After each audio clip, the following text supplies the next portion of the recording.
Okay, so I've got these 4 lined up, ready to go from Urbane Olive.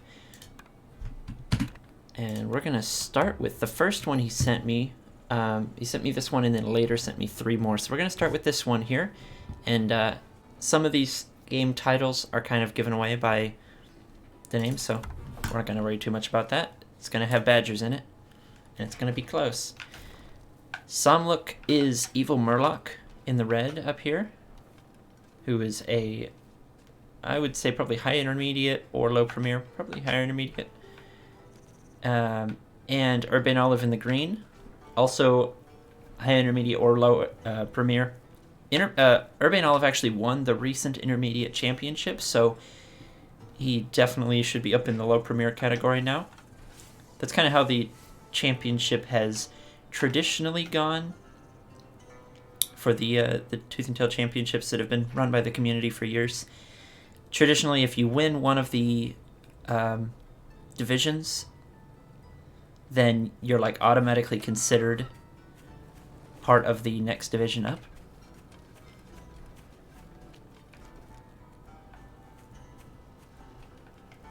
It's one of the only kind of hard rules or hard lines about division placement. Oftentimes it can be a little bit subjective trying to figure out which place someone's skill is best fit for, but if you've won an intermediate league, then moving on up. So Urbane Olive definitely a low premier here. I believe recently I casted a set between Olive and Erlu, who is the premier champion. Yes, I did. That was last week. And Erlu only barely won 3-2, if I remember correctly. So Olive definitely can hold his own in the Premier League. And here he is. He's going to go for the expansion. Murloc throwing down a mine here. Looks like Olive is also... So both players are kind of going with a little bit of light mine play here. You can kind of see it gives you a tiny bit of vision, helps you know when your opponent can move out. Olive side, it's a little bit of an open field here, but that is, you can kind of see the trees here kind of funnel to this point, so that's a pretty good spot for a mine. Evil Murloc is going for the cam opening. Now, if Evil Murloc had cams and squirrels and also moles, we'd be looking at a potentially really scary timing push comp where you can really punish your opponent for going to an expansion. I mean, he still may be able to with the cams and the squirrels, but you know the moles just add so much more of that timing potential. You can see Olive adding another mine here, maybe worried about a push to his expansion here. Just sticking with Squirrel Toad. Now, I've found Squirrel Toad isn't the best versus Squirrel Cam. The Cams tends to eat Toad damage pretty happily. Oh, interesting. Okay, so grabbing the one farm there helps with one base play to get that additional campfire as a cheap farm.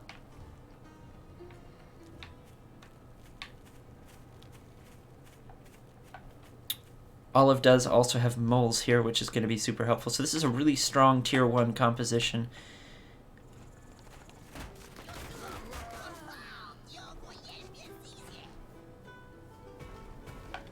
Murloc actually sells one of his cam warrens. I don't know how I feel about that. 4 cams is definitely really strong. Maybe he saw the toads and decided he didn't want cams clumped up like that, but he actually does fully sell off a tier 2, and he's going into falcons. He's going to pick off these mines here, now that he's scouted them. So that's a nice little bit of value. The minefield in the center of the map is slowly growing here. Both players definitely want to play a little more defensively. Murloc is going to actually expand here and farm up now. It looks like he was playing with trying to do an attack, but he decided against it. So Olive is actually just going to be a little bit ahead in the farms here. Olive is teching up as well. We've got ferrets and cams. So this is a really aggressive composition. Once you've got the ferrets up, you can go put on some pretty intense pressure with the squirrel mole cam and some ferrets. Depending on how it's done, it's really hard to pull off. or it's really hard to defend against, rather. Evil Murloc here, dropping the Badger. So this is a much more meta. In fact, this is about as meta as it gets for a Badger deck. No moles, but otherwise, this is pretty standard.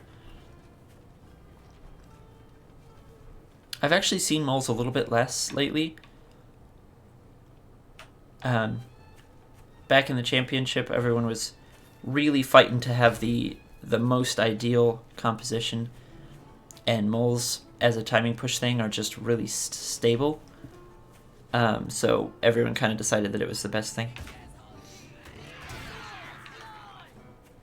But lately I've seen it a little bit less, and that's either because people are getting used to how to play against it, which is very common in RTSs to have some of the more common strats, some of the more considered powerful units. Once people figure out how to play against them, they're done a little bit less. It's just how metas tend to revolve. Metas are not stagnant, even in Tooth and Tail. They're definitely a fluid moving thing. So we're seeing moles kind of worked out. But here they are. We've got this pretty crazy push. I think Olive actually probably wants to just push in. The kiting back is good for the ferrets, but it's also really good for the Badger and the Falcons. So the ferrets are taking down Warrens, which is going to be helpful in the long term. But the Badger is cleaning everything up.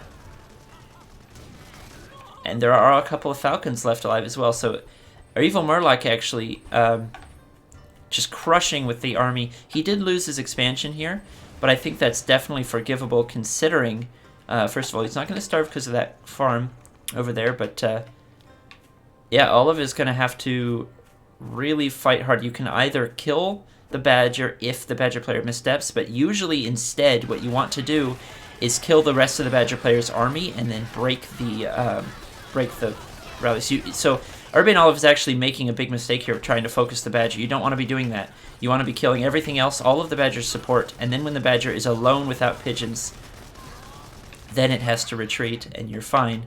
So he does actually go after the pigeons and the Falcons. Urbane Olive is going to sell his mines and kind of sit back on his superior eco. It's 6 farms to 2.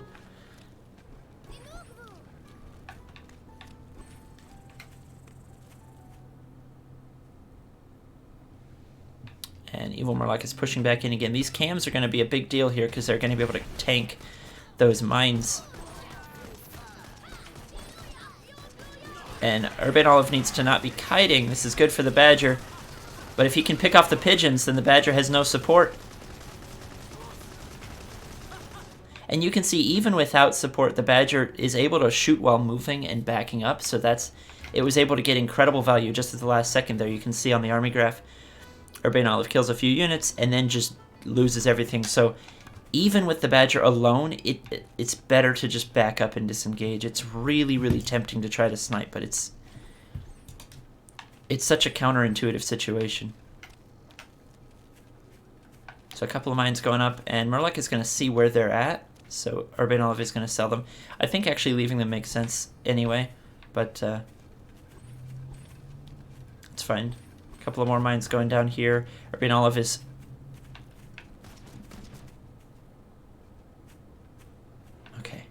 Okay, let's just see. You can see how the Badger can just rev up while retreating. It's really tough. And now as you're chasing, the Badger will just get away.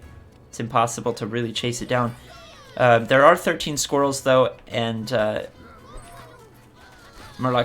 Urbane Olive might just try to pursue all the way back to base, but you can see how hard it is to focus that Badger down. It's going to get away again. It feels really close and really painful, but that's not actually that hard for the Badger player to do.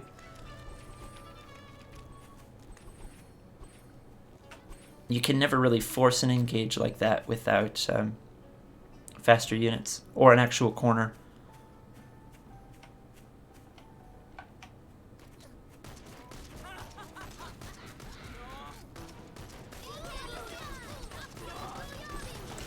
And there's been 3 or 4 fights now where the Badger was able to barely survive, which is excellent for value. And so the Badger's actually just be able to clean this up and take the game here.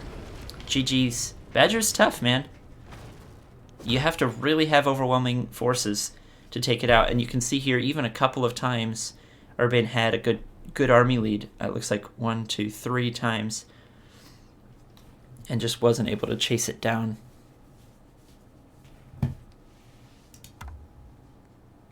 And the thing is, once you kill the rest of the Badger's supporting army, it's going to retreat anyway, even if it's at full health. Generally, it's not going to hang around. So, because when the Badger runs in to get its rev up again, that's when it's vulnerable, but as soon as it starts running away, you need to not chase it. GG, though. That game would not have been so close if Urbane Olive had not been able to kill the big expansion right before the Badger popped out. So we see those kinds of timings all the time where one player is going to build a tier 3 and the other one attacks like right in that small window of time and is able to do massive damage, like taking out a natural expansion. It's kind of a textbook 2 base or 1.5 base tier 3 kind of counter timing. Sometimes you just kill them, sometimes you don't do hardly enough damage at all and the tier 3 pops out and you lose, and sometimes it's close where you deal damage but the tier 3 pops out anyway, and then you have this really interesting, weird, scrappy game like we saw. So that was kind of the most interesting situation for a 2 base tier 3 timing.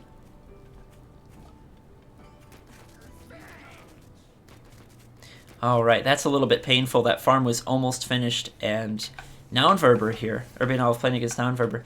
Naunverber was forced to sell even at the very end there. It's tempting to try to be greedy and wait for it to finish, but the mole will kill the farm in like 3 hits. It's insane. He's going to go for a mole again here. A squirrel should be ready for this, though. Let's see if Naunverber can get back in time. Alright, only 2 hits go down. The squirrel did pop out in time. You can see how insane the damage of the mole there is, but between the pigs firing and the 1 squirrel, just barely safe here. So Urbane Olive heads home, buys 3 squirrel warrens. Naunverber going into the cams here. Against 3 tier 1 warrens, you're definitely going to want to grab another squirrel warren ASAP. Yep. If not 2 more. Okay, this is really greedy. If Urbane Olive wanted, he could easily kill that. Now, we're working on incomplete scouting information. Naunverber didn't know all the tier 1 was there, and Urbane Olive certainly doesn't know about this, but technically speaking, if you go for this double tier 2 against a squirrel mole player, they will just kill you. But Naunverber takes the risk. He knows about the incomplete information, so Urbane Olive is going to be forced to make a decision here. Looks like he has gone for the expansion and a single tier 2 warren of his own, so Naunverber is going to definitely get away with it, and that's fine.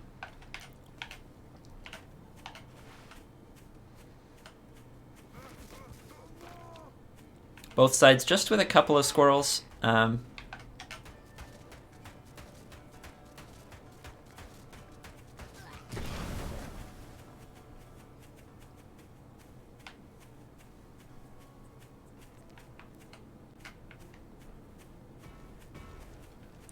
it looks like Naunverber wants to put some pressure on. Urbane Olive does have 2 cams and 6 squirrels, but Naunverber with the 6 squirrels and the 2 cams and 2 skunks himself, he is going to pick this off first, which is really going to give Urbane Olive enough time to get some moles and more squirrels up.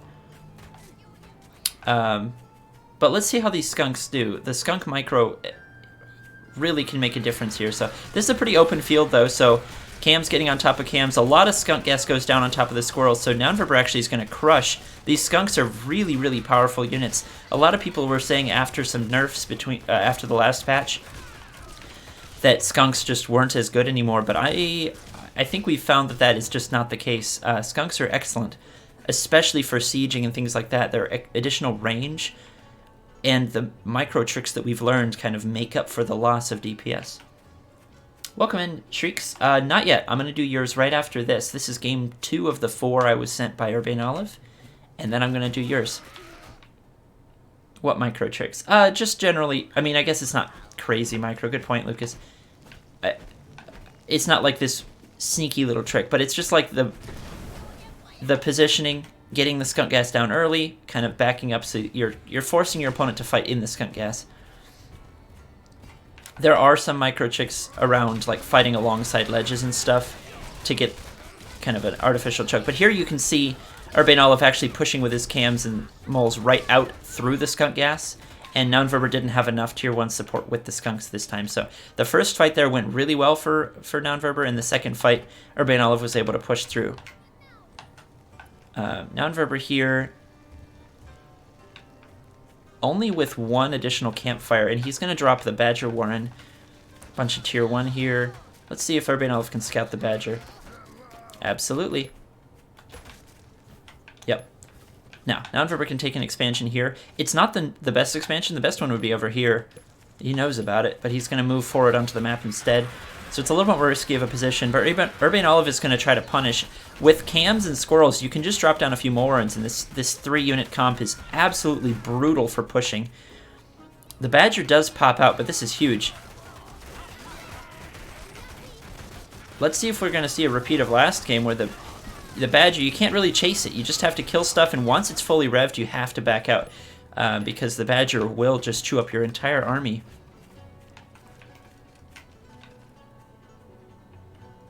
Now, Urbane Olive, again like last game, has superior economy. He just doesn't have the right anti-Badger comp. You need Falcons because their burst damage is so much higher than... Squirrels can do good DPS, but they have to fight a lot for tiles, so only the front squirrels can really shoot. Whereas Falcons get a lot of DPS in one little flying ball. So Falcons are really one of the only ways to burst down a Badger. As it is, Urbane Olive is going to have to go for overwhelming numbers and kind of not chase the Badger. Otherwise, we might see a repeat of last game. Okay, so the mine's chasing Nounverber back for now, damaging, killing a bunch of squirrels, and putting a little chip damage on the Badger. Urbane Olive is going to try to meet in the field, but this isn't going to go well, as we already know.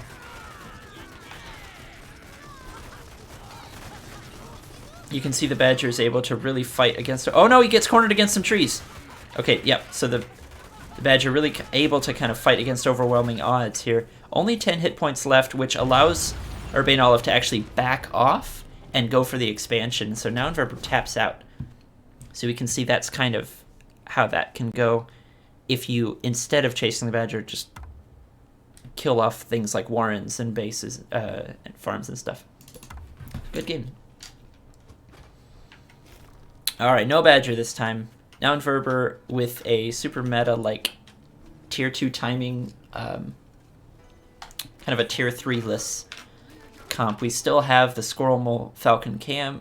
We've also got Skunks. We've also got Pigeons. So very, very powerful in the mid game. Very versatile. Urbane Olive with, if I had to say the like #1 most meta deck ever, maybe I'm biased because I played this deck back in Championship. Squirrel Mole Falcon Cam Boar Mine. And Urbane Olive is gonna... Oh no!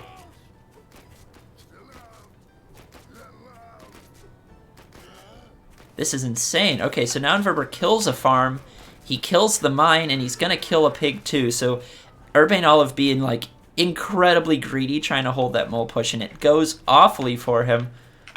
That's not what you gotta do. I would not ever trust a mine to hold a mole push. I mean, if the mine goes off, a mine plus a couple of pig shots will kill a mole, so it can work, but that didn't do it.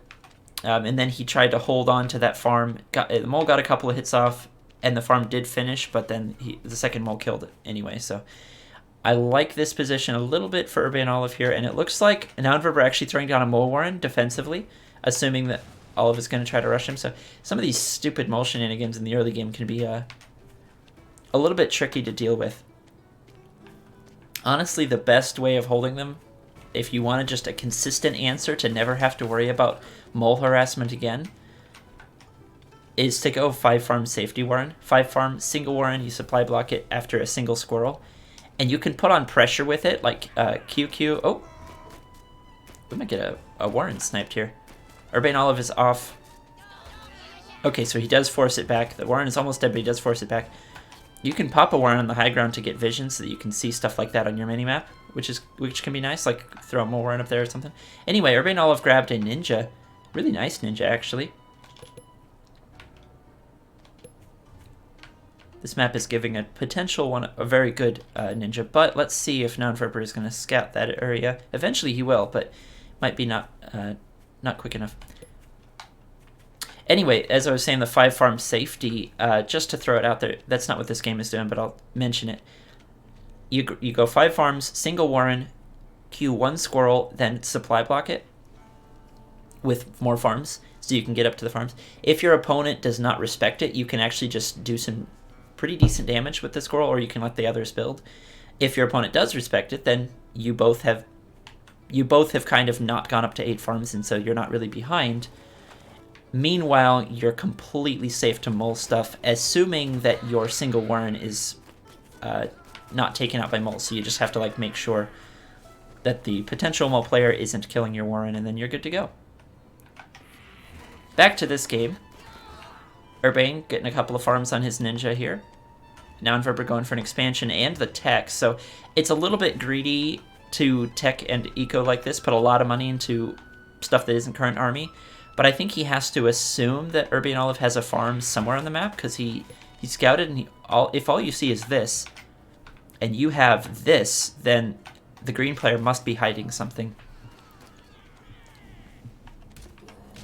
Skunk gonna throw down a little skunk gas. The skunk's a little far from its supporting army, but that's alright. It's just a little bit risky there. You can have that skunk picked off if you're not careful. And Nounverber is going to back up. He might have just been putting on pressure to kind of hide his greed. And it's working for right now. Urbane Olive is more concerned with farming up himself.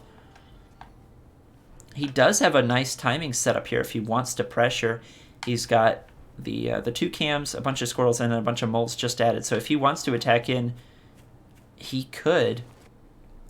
He does see the farms and the tech of Nounverber, so his response is actually just going to be farming up here. Now this is a little bit interesting. It's really close by the space, so if Nounverber ever actually brought his if he brought his pigeons, he could actually kind of cliff abuse this down with pigeons and squirrels and skunks and whatever, but so it's definitely risky, but he doesn't see it, so that's alright. Classic ninja. Urbane Olive looked like he was pressuring a little bit, maybe to hide his greed, but Nounverber pushes him back with the skunks. You can see both players really just macroing up. They're not interested in fighting just yet. Nounverber getting a lot of falcons. Excellent. This is about the best scaling unit in his deck. Well, almost in the whole game, really. Urbane Olive getting the boar. And farming up. Now, I don't know how I feel about the farming up. This is actually getting really greedy. Nounverber does have a pretty killer composition here now that the falcons are joining in. And you see how he's kind of fighting from around this choke right here. The skunk attacking from straight on, it's good. But Urbane Olive potentially can deal with the skunk gas. But if you're around a choke like this, it's like, well, it's not even a choke, it's just a wall. The skunk gas right here means that green has to actually funnel into it. So it's like half of a choke, if you will.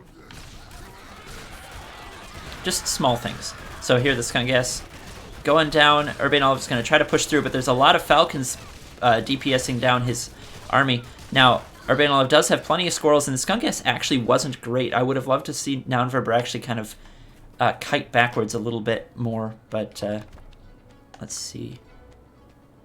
Yeah, so that was actually efficiently held by Urbane. You can see the army graph dropped more for Noun. Yeah, it's... We don't see a lot of ninjas these days, and he had to have known there was something out there. That's a pretty good one. And it's pretty risky. But especially with these flying units, yeah. Okay, so skunk gas going down here again and sniping some of these Warrens. That's pretty big value. But there is a boar about to finish, so... I'd love to see Noun see if he can take a good army fight here and then back off. So skunks are good for kiting. They're good for straight up army fights too, but they are great at kiting. So here we go, green coming in, and red is actually just sticking around for the fight, and the boar is going to pop out and just clean everything up. Those falcons are going to get picked off if Nounverber doesn't back away immediately. So I think Urbane Olive actually is just going to straight win this, right? A falcon is going down. Every falcon makes a huge difference. Urbane Olive backing up now. That's fine because he has huge eco.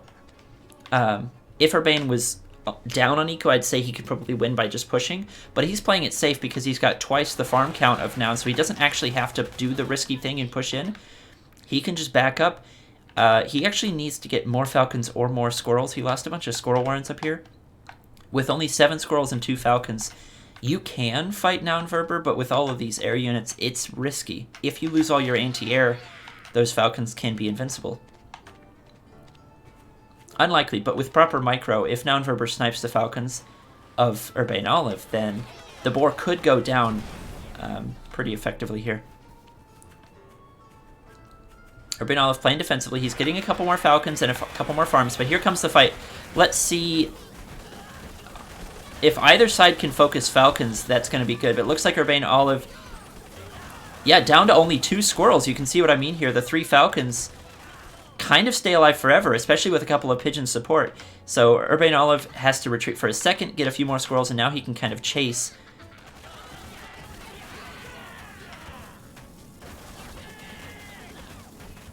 And it looks like with a falcon and more squirrels coming up, Urbane Olive having plenty more squirrels, Naunverber is going to have to tap out here. Loses his falcons. And the board does it. Crazy ninja base there. Alright, game 3. We've had a game go. I think actually Olive has taken both of these games, and Naunverber is considered low premier right now, I think.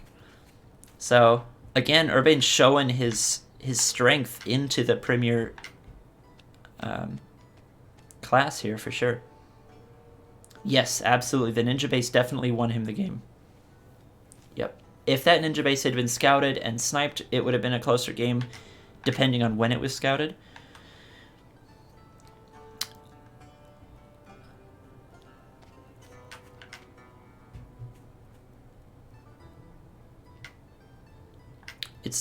You gotta always remember, RTS is a game.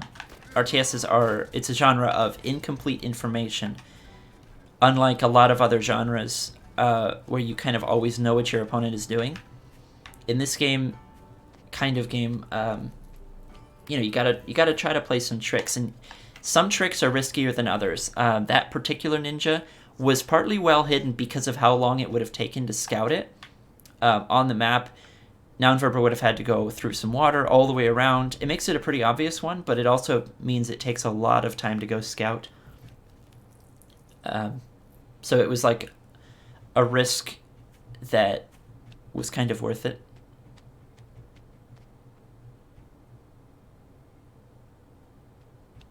And also realize that the stronger your opponent, the less likely big secrets like that are going to be able to pan out. Some of the skill of this game is just intuiting farm counting. Farm counting isn't something it's kind of something you can do directly just by literally counting, doing the math in your head. But more often than not, it's just kind of done intuitively, where you kind of just seem like, there's a lot of food missing here. Maybe they have something hidden, like a tier 3 drop somewhere where I can't see it, or a ninja base or something like that. So Naunverber didn't quite figure it out, or if he did, he didn't quite have the right response. You have both sides going for double tier 2 here. Notice that neither side was able to go for double tier 2 blindly. They're both scouting each other, and if you see your opponent going for tier 2, you can kind of do tier 2 yourself. So they're both kind of like daring each other to get a little greedier and a little greedier to match. It's almost like a little conversation, like, oh, are you interested in matching my greed, or do you want to try to attack me? Interesting, Urbane Olive going for the Falcon first here. It's a little bit tricky to micro it. It's strong defensively. Not as strong offensively, and it adds a lot of burden on good micro. Naunverber here going with a much safer and sturdier comp of the cams. Let's see, this fight could go either way. Those falcons are really touchy. They can die very quickly, but the cam doesn't shoot up. So Urbane Olive pulling back here. He picked off a tier 2 and he's going to back up. He's going to get some moles, which are very helpful with the falcons. You can see how like risky and touchy this is, but he's pulling it off, and he's going for a little bit of cliff abuse here. Maybe kill a pig. His commander's actually caught out of position, so his falcons are going to get cornered here.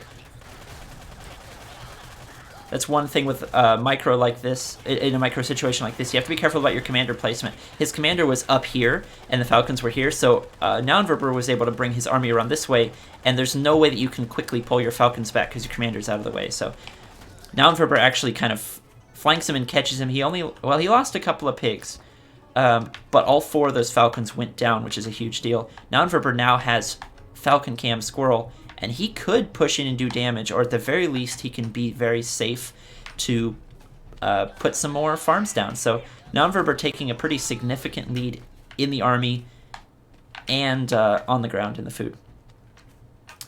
Hey, welcome in, Chicken Figure Subs. What's up?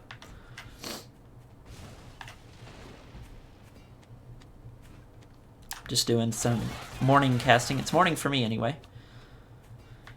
All right, Urbane Olive is going to try to rely on... He tried to do a little bit of cheeky attack with his falcons, but you can see how volatile that can be. Kind of got caught out in the open. So he's going to pull back and play a little more defensively. He does have mines, which help, and he's going to... Okay, he was going to expand, but now it looks like he's seeing a lot of farms and he thinks he can punish the greed. I don't think he can. Maybe. He can technically get a slightly stronger army, so it's going to come down to micro. If Naunverber can have a couple of decent mine hits and maybe focus the falcons, he's going to do all right. So I think it comes down to focus firing here. The 2 cams go down pretty quickly. Urbane Olive actually focusing very well. He gunned down the cams and then the falcons really quickly, so he only lost one tier 2. So the micro working out for Urbane, and he's going to be able to take the game. 3-0, GG's. Thank you for the sub, Chicken. I appreciate it. Okay, I'm going to take 1 minute break and pull up Shreek's replays. We got 5 of them. I'm just going to run an ad while I swap those files over. Actually, for the subs, I'm not going to break. So give me 1 minute. I'll be right back, guys.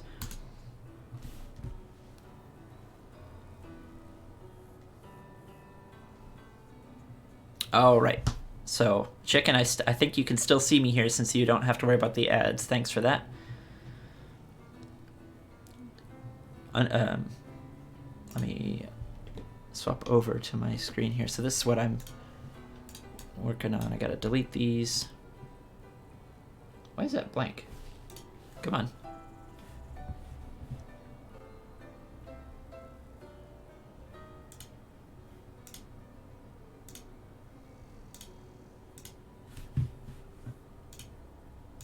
There we go. Anyway, so I gotta delete these. And then Shreek's gotta... Oh, these were from the PocketBot Cup. Excellent, okay.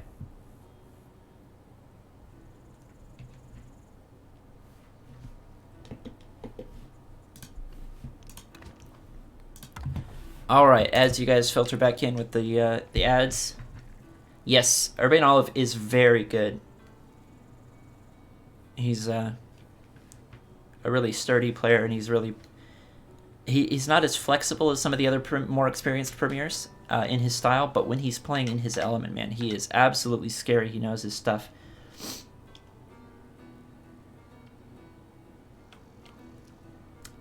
Chicken, you're not so bad yourself. I played you the last week, and you were playing really well as well. So let's see what Shreek's is up to. I'm going to first cast...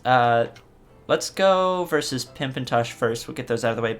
Pimpintosh is a premier player as well, so I'm expecting probably Tosh to take these games, but let's see what Shreek's is up to here. First off, we have a Structure Owl deck. Those can be a lot of fun. A lot of stronger players are going to know how to beat this Shreek's, so just a word of caution. If you're playing against someone like Tosh, he's probably going to take you out on a style like this, since it can be a very strong style, but it has some particular weaknesses that the most experienced players know how to beat. So if you're playing against somebody else, go for it. But again, I guess against Tosh, just try not to get too discouraged, since he's going to know what to do. But let's see what happens. Let's see what you do here. So it looks like a 6-farm single. Oh yeah, I'm super excited for Stormgate. I'm gonna play the heck out of that game. That's right. Chicken Finger said it very well. You like to play weird. It gets tougher and tougher to play weird as you ascend the ranks. It's absolutely true. Now, Tatanka would say if you really like a particular style, like maybe you have a specific flavor of weird that you really like, you can absolutely, with plenty of practice, you can absolutely make that work. Tatanka has done some pretty insane things. Meek is a player that doesn't play meta. Tosh actually doesn't play particularly meta either. You can see here he's going for Skunk Snake, which was a very last patch meta. Snakes nowadays are not the same, but stick around after the Shreek's cast, because I have some games that Tatanka did with Snakes. Playing weird, you stick around, you're going to want to see some weird, because I got some weird for you. Q definitely has his own style. Yeah, he doesn't play a variety of things as much as he plays like one or two styles that he does that are very, very polished and very off meta. So if there's something you really like, you can make it work. Tooth and Tail is definitely flexible enough. You just won't have the support of a lot of examples from other players to know how to do it. All right, from Shreek's here, keeping up with Army, I really like it. We've got 2 Squirrel Warrens and a MG here versus 3 Squirrel Warrens and a couple of mines. So Tosh here, actually, I'm not a fan of this move out. Tosh is actually going to lose an extra squirrel there for free. So Shreek's is doing good. He's got the right idea. Keep the squirrels coming. And he's got an expansion.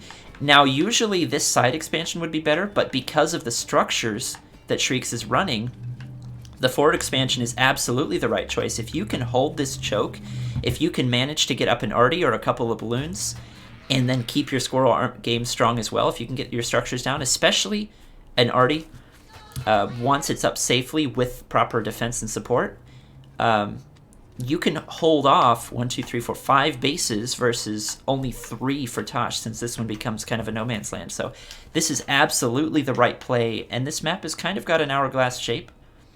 So there's this kind of large choke in the middle here. So this would be excellent. As soon as you can get that arty up. Now, one way of getting an arty up is once you see the tier 2 started, there's usually a safe window. But at this point, Tosh actually is going to be countering the mass squirrel. So a couple of balloons are going to be helpful. Balloons are kind of like falcons in that last game that I casted, though, where they're a little bit volatile. You got to be careful, because if they're focused down, they can lose very quickly.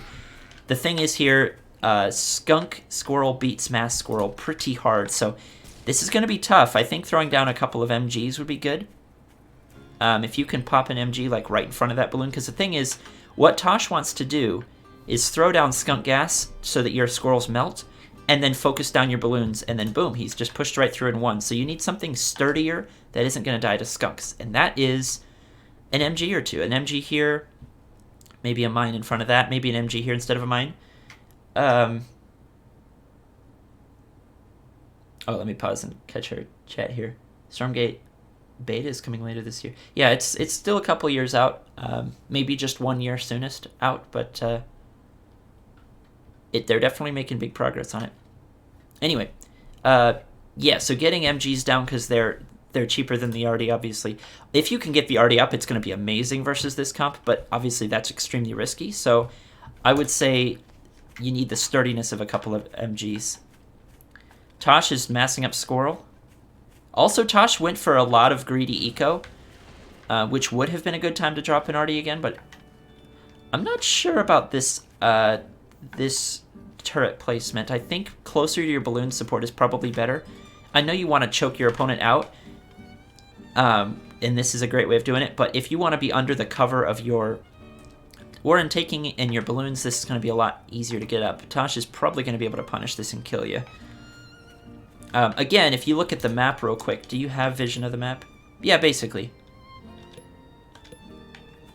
You know that you have plenty of farms and that he doesn't really, so you don't actually have to choke him off here. You can actually choke him off back here, and that's fine. Obviously, if that goes up, that's going to be really oppressive and powerful. But Tosh can potentially knock you out here, so The strength of defenses comes in stacking them all together, and you're actually a little bit spread right now. Again, just back here would do it. It's alright, it's an easy mistake to make. I just have the experience to know. I've tried Artie enough times, I've played against Artie enough times. I just have the experience to know that this can definitely be picked off. So you sell it for partial value, and Josh is going to be able to... Balloons don't go well on their own, so he's going to be able to pick them off. And this should just be a push through. Tosh has a huge economy behind this, and he's getting Badgers as well, but I don't think he needs either of those at this point. Honestly, I'd say that's just my one critique, is you want your structures together. It's difficult to get the Artie up. Once it's up, it's powerful. But you kind of need it all together to not die to a timing push like this. And so here we're just going to see Tosh will just kind of roll over you. You're putting up a little last-minute defenses, but most players would tap out at this point. So I won't waste time with the painful ending here since it's inevitable, but that beginning, I really liked your positioning on the map. I think you played excellently in the early game there. Maybe just a little bit of recognizing when Tosh went for the extra insane greedy farms. That's a good time to either get greedy on farms yourself, or that's when you can safely get your structures up. So unfortunately, the Artie was either a little late or a little too far forward. The Toad will cast judgment upon you. I won't. I will not judge. But the Toad is the Toad of judgment, and he will judge. He will judge all of you for thinking about future games that are going to come out, torturing yourself with hype. All right, solid stuff. I like it. You've got the concepts of that style down for sure, Shreekz. I like it. That style you were playing, or that deck you were playing last game, by the way, a quick comment on deck building. It's really close to the Usun style of 3 or 4 structures, squirrels, and owls. That's like the base. I think we found that the most efficient late game version of that is dropping mines and instead getting falcons. Because if you have MGs, first of all, MGs and mines are kind of overlapping in role. They're both pretty good at being cheap and defending greed and stuff. So if you have MGs, Artie, and balloons, you've got like all 3 pillars of defense that you need. And then squirrels and owls are great. Falcons scale really well, though, so that can be one. Or if you want more sturdiness early game, if that's the difficulty is getting up the Artie, then maybe think of another unit that can help in the early game, like cams or moles or toad, or no, maybe not toads, or what else would be good? Maybe pigeons? Probably either moles or a tier 2 would give you options. A different tier 2. Yeah, I would say if you dropped mines in that last deck for another tier 2, just to give you some options in case you need it, could work. I've heard of Duelist. I'll probably check it out at some point. I have a pretty long list of games, though, to look at. What do you think of moles in this deck? Moles are just good in general. Moles work well with squirrels for a lot of things. Timing attacks, which is just if you're going for an attack anyway, instead of floating food while you attack, which is fine, that's what happens, you can throw mole warrants down right before you attack, and because they build a little bit quicker, the first mole, rather, pops out quickly. They're good for timing attacks like that. So with this deck specifically, Squirrel Mole Cam is like the meta for a reason. Squirrel Mole Cam, Falcon, in that order. You get squirrels first. You can add moles if you want to push. Cams are great and work well with those. Like, think of a squirrel mole push. Excellent. Squirrel mole cam push. Even scarier. And Falcons synergize really well with that. So, now you don't have room in your deck for that because you're trying to do the Artie Owl thing, which is cool. And the Artie Owl thing needs another structure to kind of stay defensive, since the Artie can kind of die if you don't have something else. So mines or MGs are kind of good here. So this is actually a pretty good deck. I like it. I would play this deck. Also, how good is Barbed Wire? Not really. Barbed Wire has a couple of niche uses, but it's really tricky to make work. So it's like very high skill floor, as well as just not that great right now. a victim of some nerfs, unfortunately. Tosh here going with the triple tier 3. This is hella greedy, especially with just Squirrel MG Pigeon. Like, the Pigeon is not really for the early game. Pigeon is for the Badger. So this is just Squirrel MG, and he's hoping to get really greedy. So, unfortunately, Tosh might be dunking on you a little bit, since this is not a deck that he could win with against somebody of a similar level of him to him. This is the kind of deck I would look at him and say, go pick on somebody your own size. Obviously, we're playing in a PocketBot Cup, so, you know, he's trying to win. But, like, this deck has a lot of weaknesses against somebody who's going to be really snappy with punishing greed, because that's all that it is. It's a massive amount of greed. If you have ferrets, you'll kill his MGs and you win the game. If you have moles, you can punish greed with a timing attack. Even with what you've got, basically the red deck here will beat the yellow deck, except Tosh knows that he can get away with it. So, unfortunately, that's what we're probably going to see here.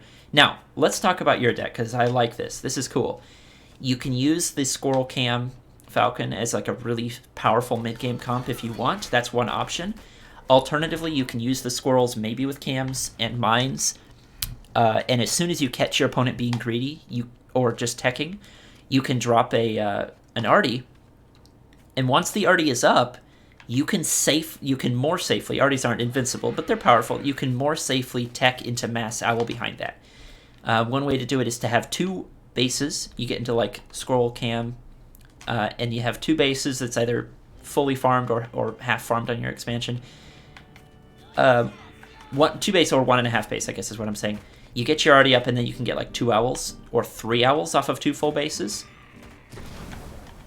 Nice, good job on that.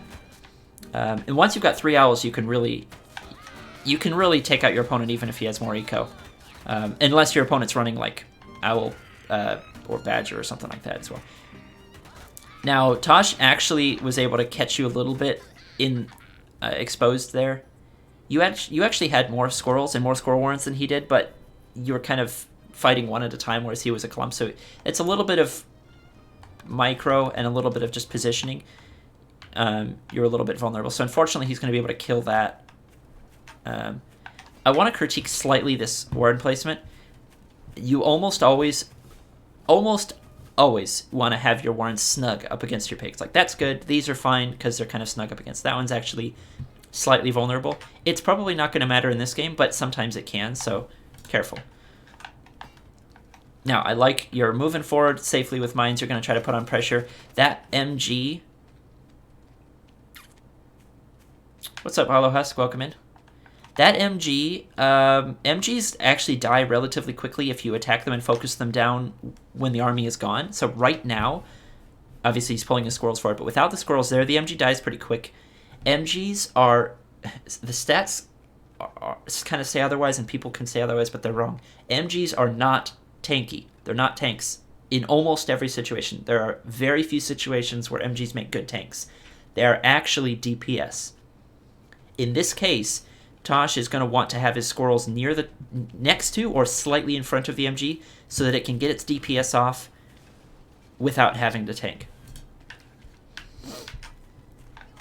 But 6 squirrels and a couple MGs is enough to hold 12 squirrels. So you're grabbing your eco again, you're expanding. I like it. Very good. You're getting some falcons. That works. Falcons with squirrels and mines can be very good defensively. They're not good attacking, but they're good defending.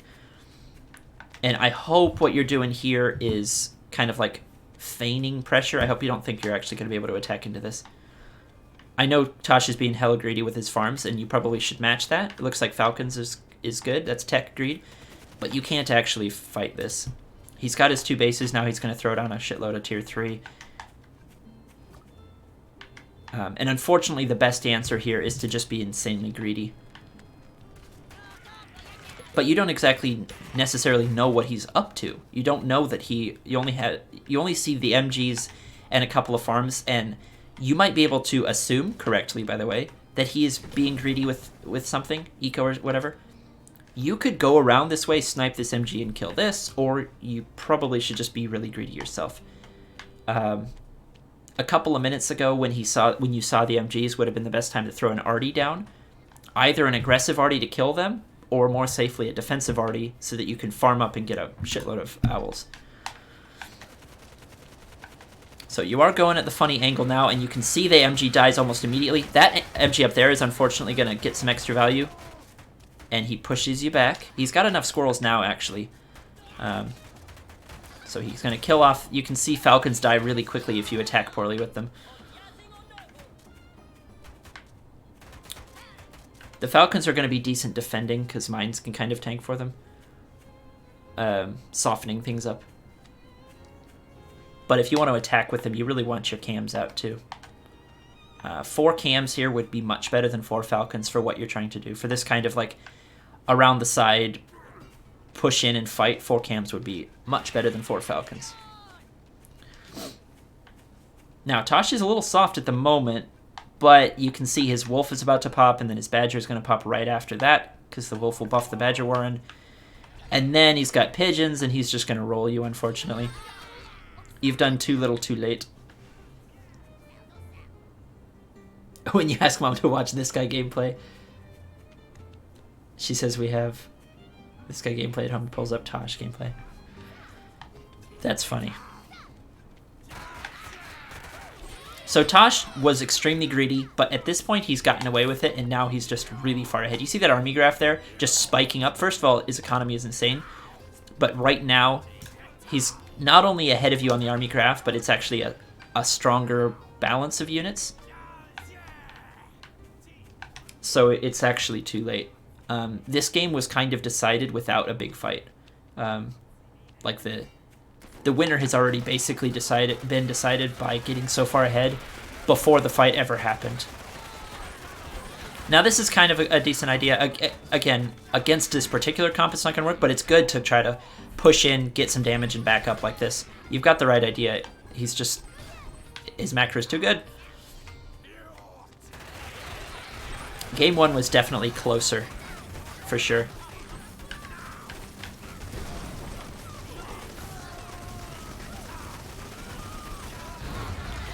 I would say my best advice is to try to to not play Tosh, because he's so much better with just knowing timings and stuff that he's going to roast you like this, and unfortunately this isn't a very helpful learning experience. So playing people closer to your skill level is probably going to be more helpful, but in this particular game, my advice is be greedier. When you see your opponent be greedy, you want to match their greed. And that takes good scouting to figure out, so you can get away with it, because you can die if you're greedy, right? But if you see him being greedy, you want to be equally greedy, and that way you won't fall this far behind. Make sense?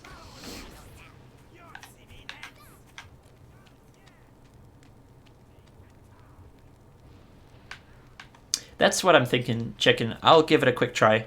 I mean, it's not free in time, even if it's free in money. But as you say, I might give it a quick try one of these times. Alrighty, we're gonna push through the rest of this because game's over. Most players would have tapped out here, which is it's fine. The only downside to staying in a game super long is it can hurt your mental, but. All right, GG's. Great ideas there, Shreekz. Game 1, you had the perfect idea. Just a little bit of placement. Buildings can be tricky to place properly. And Game 2, just got to be greedier. That's about it. Tosh is a Walmart TG. He's like the Wish version of this guy. All right, Shreekz versus Fenekito. I don't actually know Fenekito at all. I'm not familiar with him. I think he's a newer player. And we've got this deck again. Very nice. I am excited to see another attempt at it. Fenekito. This is not great for deck. It's not meta. It's not great. I mean, you can make something happen with just about any deck, but I don't know what the game plan here is. Snakes are weird and hard to pull off well. Huskira, store brand Sasha. I like it. I like it. You're the target, chicken finger subs. What am I then? Am I just my own thing?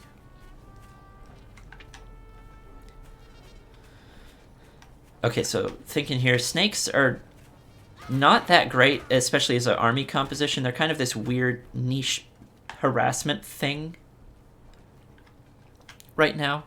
Badger is great, so if you can use squirrels and mines and if you can use squirrels and mines and MGs to get up to the Badger, it's good, but what is he doing? Don't ever do this.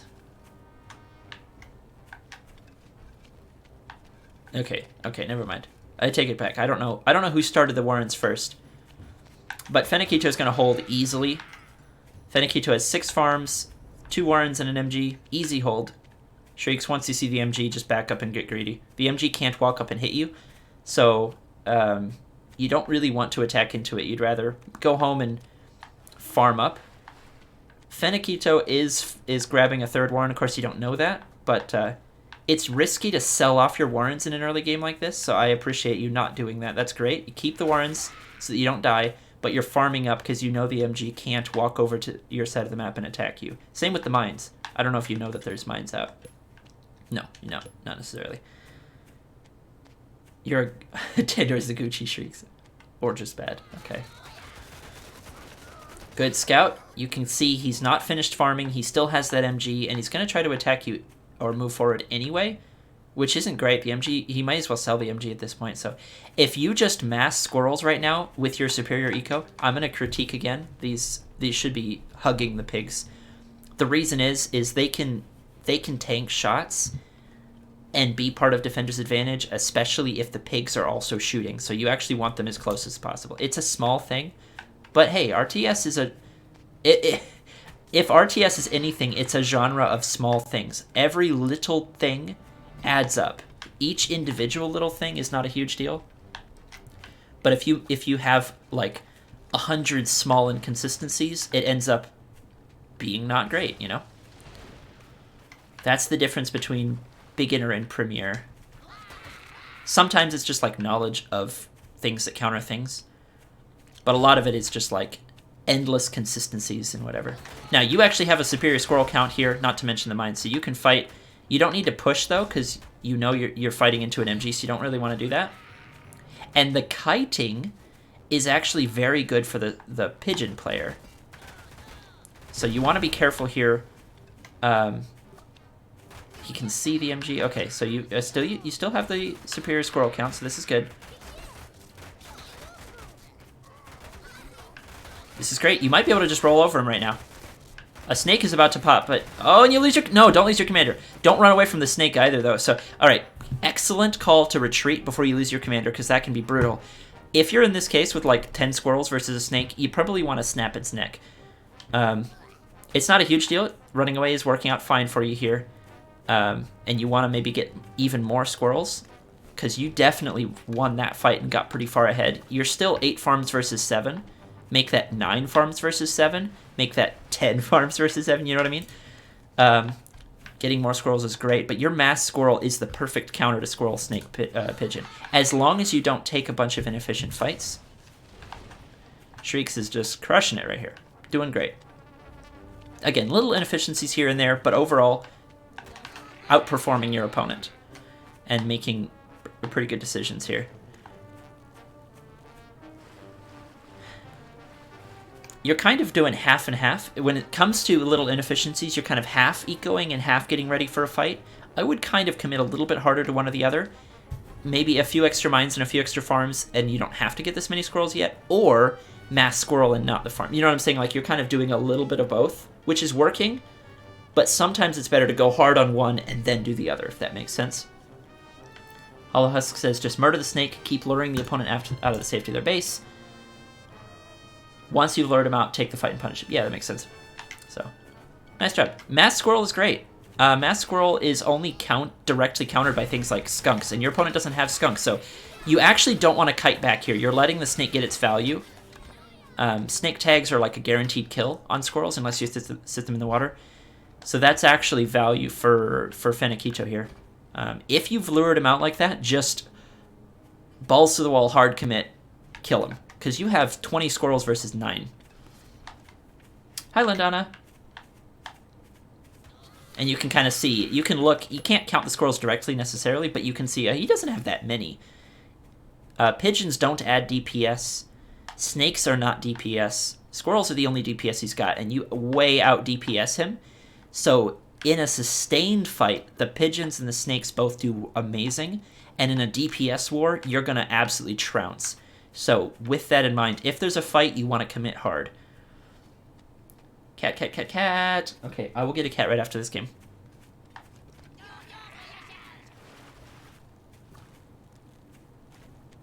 Now, mines are AoE. Mines are actually a counter to Mass Squirrel if there's enough of them, Mass Tier 1 in general.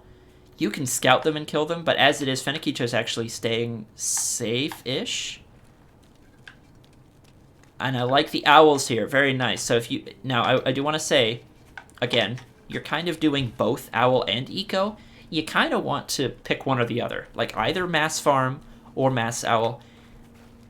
And along with that, one owl is only really good for clearing mines and harassing, which would be good here. You could throw a single little skinny line of mice out there and it would clear all the mines, and then you could win with Mass Squirrel.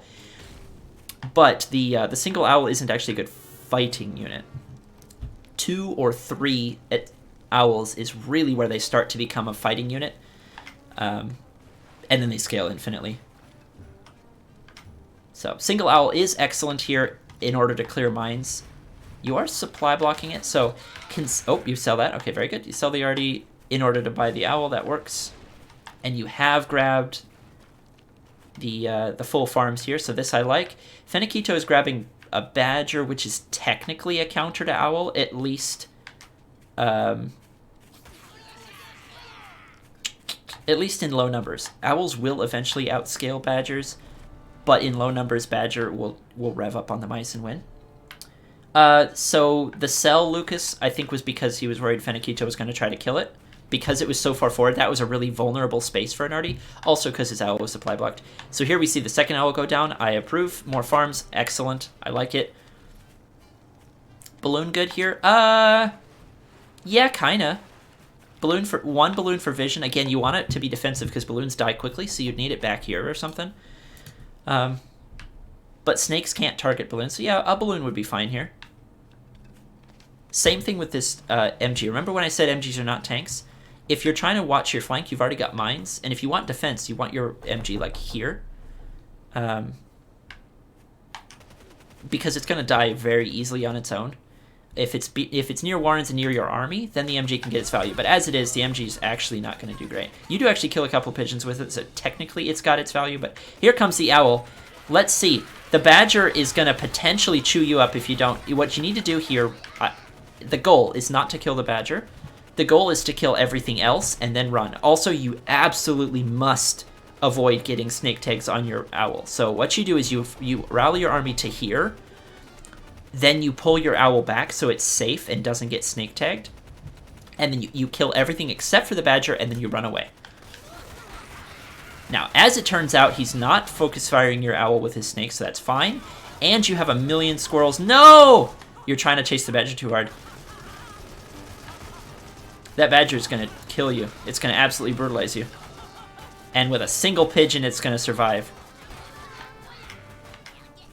Alright, so that was absolutely, you were far ahead and made a big micro mistake. So you can't attack with your owls like that. If you want to chase, you rally only squirrels. You move your selection over to the squirrels only, and you rally them forward so that you leave your owl behind. Owls are not tanks.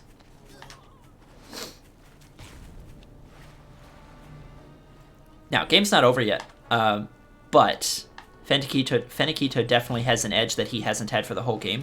You've been like a second away from winning for the whole game. Now, you don't want to chase a badger because it'll rev up and kill you. You'd rather wait for your owl. You play defensive, attack the badger's supporting army only when he attacks you, and then when you have overwhelming forces, again, you just kill the badger's support, and when the badger's alone, he has to retreat. Oh, this is, like, infuriatingly close, isn't it? It's so tempting. You saw even Urbane Olive lost... Urbane Olive lost a really solid game versus Murloc that he was ahead in because he kept chasing the badger like 3 fights in a row. So, and Urbane Olive is, like, a premier player. So... Balloon good against Badger? I would say no. Not really. It's okay.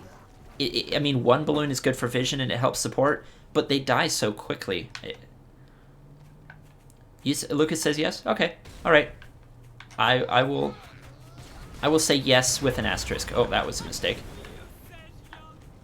The arty here is nice, and you've got 2 owls, which are starting to do good against a Badger, but you remember, you can't rally all. The minute you have owls out, you've got to forget the rally all button. Or not forget it, but like, either have your owls selected, rally all, then retreat with the owls, because the owls don't do anything, or you select your squirrels, you rally all, and then you squirrels go forward. But either way, the owls have to be behind your army as soon as the mice engage.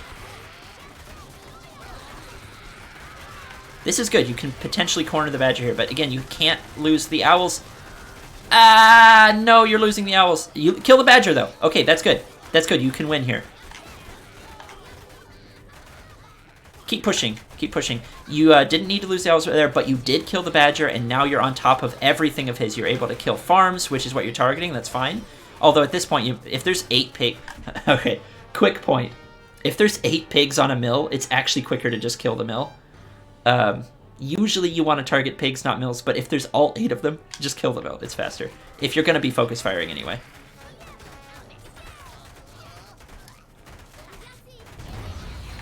But, doesn't matter. You have won at this point. The Badger died. You brute forced it with enough of the owl, and that works. You also have the arty up too, which is nice. In case of some kind of counterattack or something. Nicely done. Most of this comes down to a little bit of decisive play where you don't really want to kite against snakes. Second, don't rally the owls forward because you lost 3 owls when you didn't need to. Good win, though. I'm trying to boil each game down to... Oh, and I need to get a cat. I'm trying to boil each game down to like 1 or 2 simple points because I know from someone who tries hard to improve at this game, and I'm like hard stuck in intermediate. I can't quite get up into Premier no matter how hard I've tried, and I've played for a long time. I have to avoid my own frustrations because I get burnt out quickly playing. I love casting, but I get burned out quickly playing because I notice too many things that I'm doing wrong, and I have to try to boil it down to like 1 or 2 things to improve on at a time. Otherwise, it's too much. So that's what I'm trying to do for you here, is just find the biggest things that you can improve, because you can only improve on a couple of things at once. Hopefully that's helpful. I'm going to go find a cat, and I'll be right back.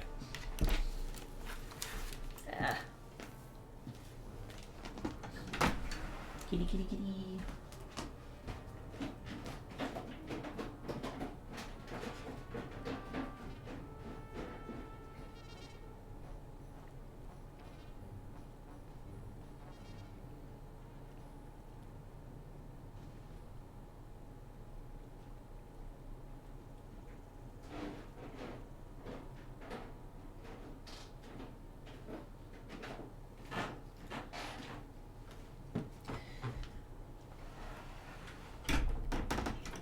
I found the kitty. He was sleeping. Hey, Kaiserus, what's up? The 2 stretch. Welcome in, everybody. Okay, generally speaking, you said you were so bad at that last game. Generally speaking, I would say no, actually. I think you played... There was a lot of good things. You had a lot of good ideas. It was only the micro that was really bad. The owl micro. Everything else was fine. I mean, you won the game, and Fenekito wasn't completely messing around. Your decision-making, pretty solid. The way that you used the deck that you selected was good. Kaiserus. Oh my god. Don't listen to Kaiserus, alright? Literally.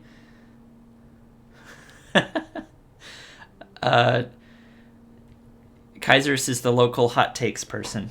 He likes to say spicy things like... Kaiserus, were you the one that said Melvin isn't good? Even though Melvin's like literally one of the best players in the world. Easily. Anyway. No, Shreekz, you played really well that game. It was only the micro of the owls that was actually objectively terrible. And that's a pretty easy fix. You just have to... Again, if you're attacking in, only rally the squirrels for the attack if you're trying to kill something, or if you're trying to fight efficiently with the whole army, rally in, select your squirrels, and back them up. If that makes sense? Oh, yeah, Melvin is top 5. Okay, good. You said Melvin can't attack. Okay. I need to turn this thing down because my cat is complaining, and I mean, he can attack, just not quite as well as the other top 5. Melvin can attack way better than I can. Yeah, he's not feeling it. Hollow Husk, I hope you appreciate it. He's not liking it. Not good with keyboard-based games. Do you use a keyboard then? Let me show you a trick. He's like tolerating. He's kneading a little bit and he's tolerating me, but I'm gonna put him down over here. See if he comes back on his own because he's just not feeling it. How old is he? Lindana, do you know?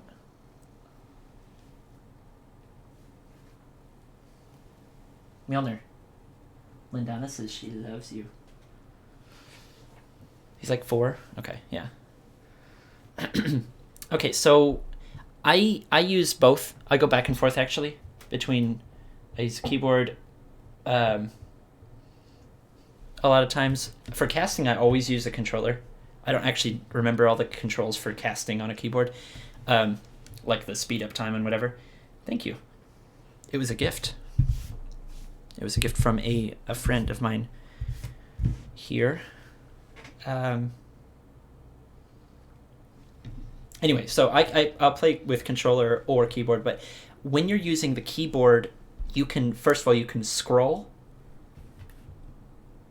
I guess it's this. You can scroll to switch between your units. That's what I usually do. Or you can use the keybinds 1, 2, 3, 4, 5, 6, but I don't actually ever do that. Technically, you can get fast at that and switch to, like, if owl is 4, you can do 4 and then whatever, but, like, I usually scroll with the mouse wheel. Use the keybinds. Oh, okay. That might be part of the problem. That's a little tricky to switch. I mean, it's doable. That's fine. And if you get really good at it, like with hotkeys on other RTS games, but yeah, it's easy to misclick, especially when the owl is not always going to be the same one. Like in this game, owl is... Oh, let me actually show the screen. In this game, owl is on number 4, but if you had a bunch of tier 1, owl would be number 6. So there's no, like, muscle memory for certain units unless you only ever play the same deck. You know what I mean? Like with your structure deck, owl is 2. Owl is unit 2. So I would recommend trying the scroll, and that might be helpful. Yeah, you have to adapt every game, yeah. But at the very least, once you're in a game, even if you're not doing a lot of different microing, once you're in a game and the owl is out, you have to be able to go, okay, what is owl? Owl is 2. Got it. So I'm going to rally in, back up and hit 2 and back up. Oh, yeah, me too. I wish it would.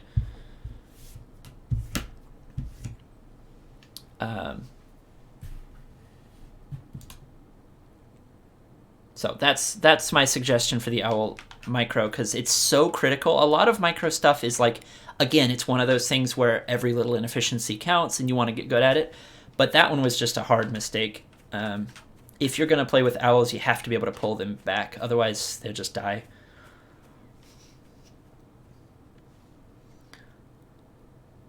Even more so if you're playing against somebody who's going to go chase them and target them.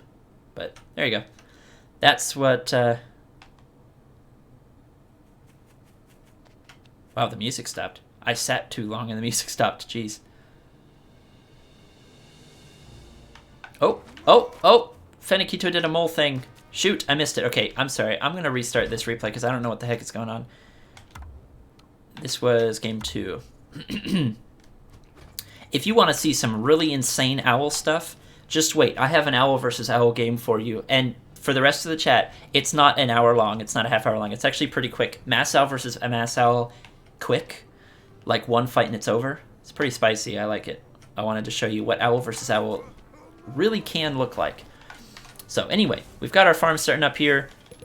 You didn't see that. That's fine. Let's see. That farm is going to get paid for, and then he's going to immediately kill it. Unfortunately, you have to, like, scout your opponent. You're looking for your opponent, right? Yeah, you haven't found him yet. Okay. Yeah, that's just unfortunate. That happens. The better you get, the more you kind of intuit the... Where is my water? Anyway, you kind of intuit the terrain generation. You can find your opponent. It's just sad when you can't find him, and it happens. I've been there, and it hurts. So you hear the "I'm being attacked" notification. You burrow home. That's all you can really do. Now, you know that there's moles out now, so you got to put a squirrel warren down as quick as you can.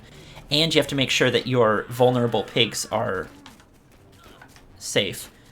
Like if there's any building pigs. That's what the mole player really wants to kill, is building pigs. So you actually did the right thing here.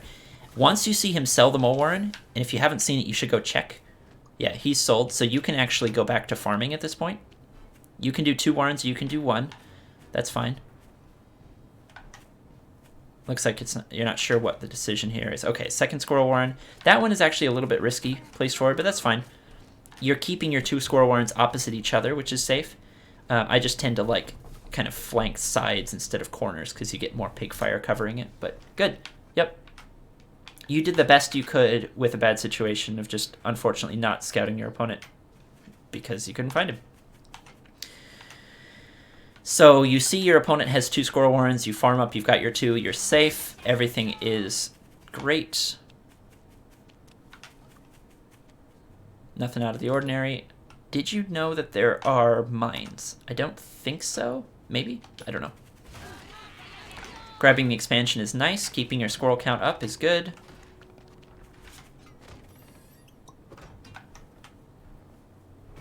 Your teching, I would prefer the skunk over the falcon.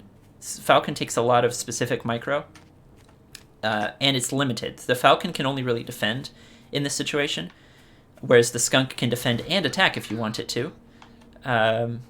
So I think the skunk is a better choice, but I've seen premier players do falcon, so it's not wrong. It's just harder and less flexible.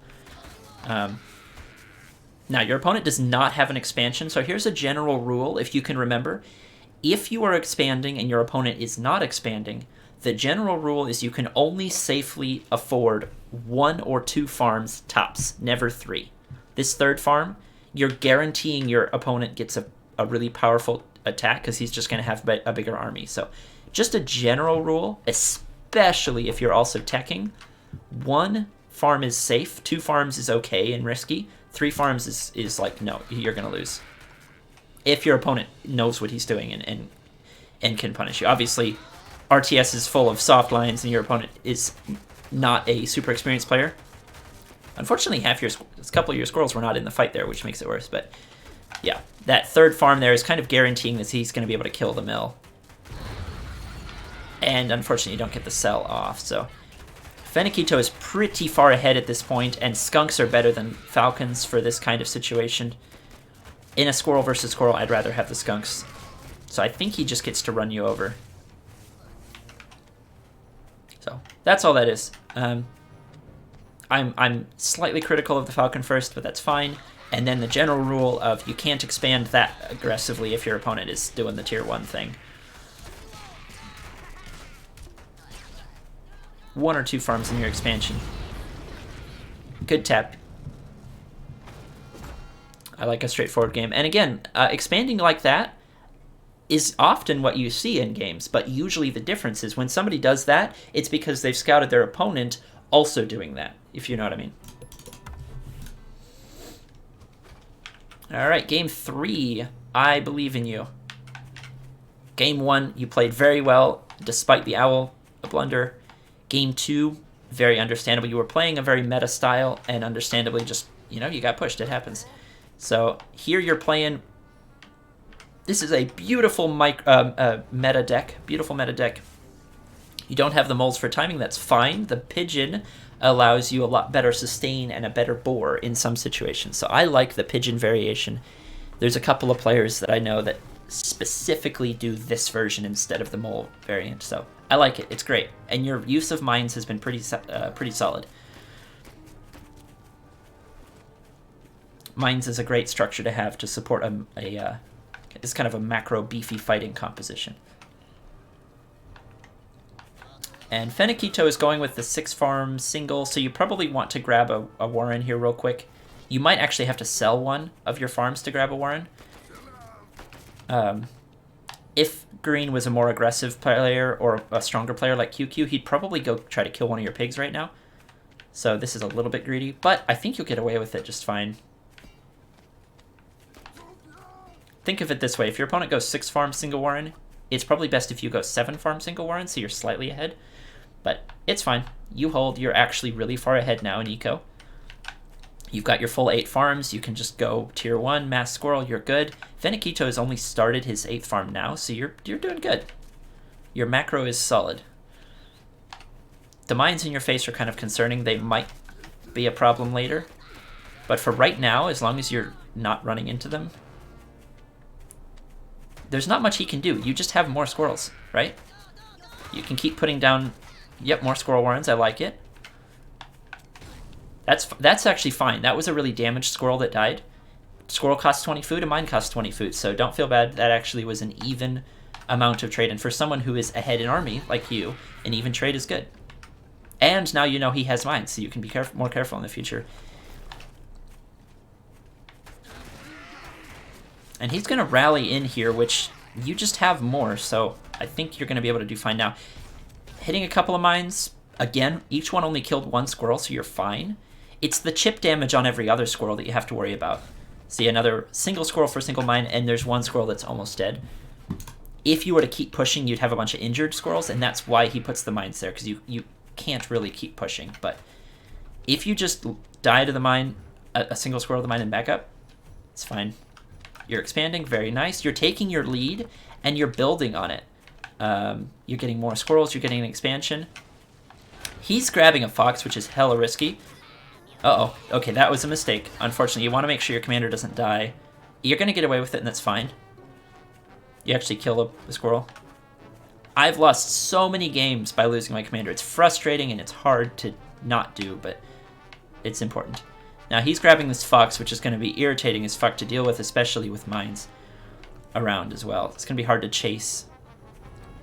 You thought chasing a badger was hard. Just wait until you fight a fox.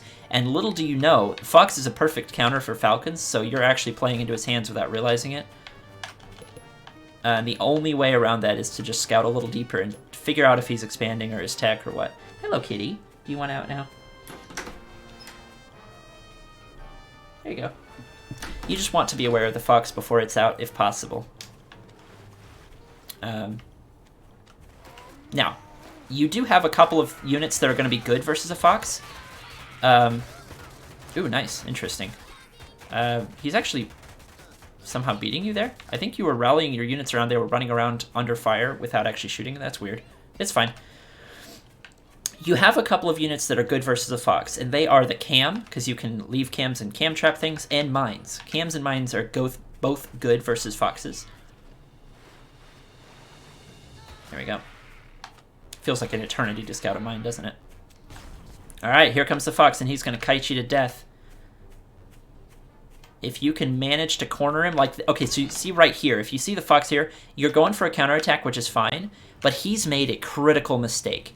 If you move your army this way or this way, you can corner his fox and he won't be able to run away. The fox is amazing until it's stuck in a corner, and then it dies instantly.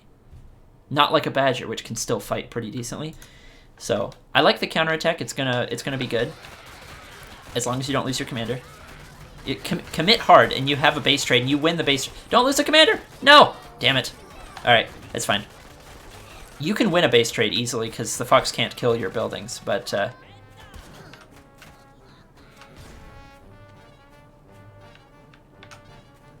you're still ahead on eco. You did just take a good fight. You can see the army graph there. If you actually, if I were you right now, I would sell the Falcon Warren for one, because Falcons are like free food for the fox. Sell the Falcon Warren because you have plenty of squirrels and you want your cams. And with the money that you get from the sold Falcon Warren, spam mines everywhere. Because if the fox runs into a couple mines, you win easy. Especially against a player like this. If you're playing against like Tatanka, then he's going to beat you anyway because he's smart enough to... He's like the best fox player, the best fox mine player out there right now. So it's not like a guaranteed. But against somebody like Fenekito, you can probably just kill him with mines. Now, he's actually cornering himself and he doesn't know, so keep chasing, keep chasing. He's not going to get away. Oh, you don't know that. Okay, that's fine. You haven't scouted the map enough. It's fine. That fox is actually completely trapped. Either way, you are going to counterattack, which is excellent. You should be able to just kill him. As long as you don't lose your commander again. It's super important. No! Don't run in like... Yeah. Rally in with your commander and then back up. There's no point in killing your commander to get a second rally. Your army's already attacking. You gotta rally in, take the first wave of damage on your commander, then get the fuck back and watch your army fight while your commander heals up.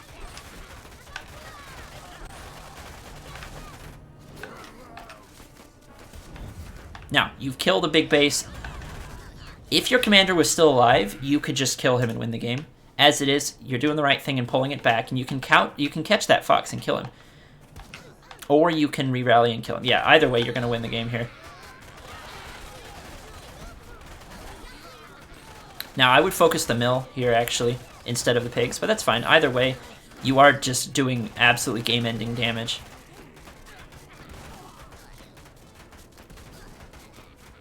He's got 1 farming, you've got 5. You are super supply blocked, so I would sell the falcon here. He's got a fox and a dream, and he might still be able to beat you, because you're so supply blocked, you can't fight a fox like this. Are you kidding me? Oh! Oh! Nice. Okay, a better player would have run from that cam, but as it is, I think you definitely win now. I think you have to sell something. Bro, you're gonna lose. You can't buy it. You can't queue a farm. Sell warrens. Especially expensive warrens. There you go. That's what we needed to see. Another sell would probably be good. Like maybe the pigeon or something, but... Supply blocks are a big deal. I've seen players lose because they would have won if they had sold, but they lose because of supply block. But you should be able to just win now. He sold the fox. He just has 6 squirrels.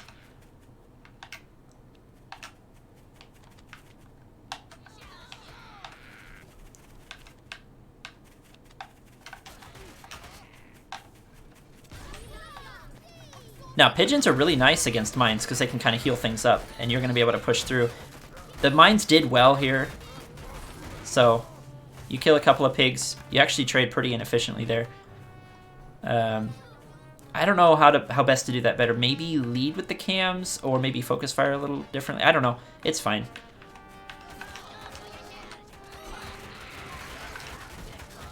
Cams are good. Can be bonking heads. He is using mines effectively on that little choke there. There you go. Sell the pigeons. I approve. And it looks like you want to take the game long. It might be worth, like, scouting everywhere. Like, I don't know. It's tough because you don't want to lose your commander. Just rest assured that you are ahead until that skunk pops out. Also, you can know safely that he is stuck on this one base. He might get a fox again, which could be tricky, but like you have the whole map at your disposal. You have this third base that you can get. You can keep an eye on the other bases, so you can play the long game and choke him out as long as you keep your army up. I hate this warren placement. It should be back here. You've got all this safe space, and yet you want it out there where it's like killable. So hug pigs with it or put it in the back where it's safe. No point in having a forward warren.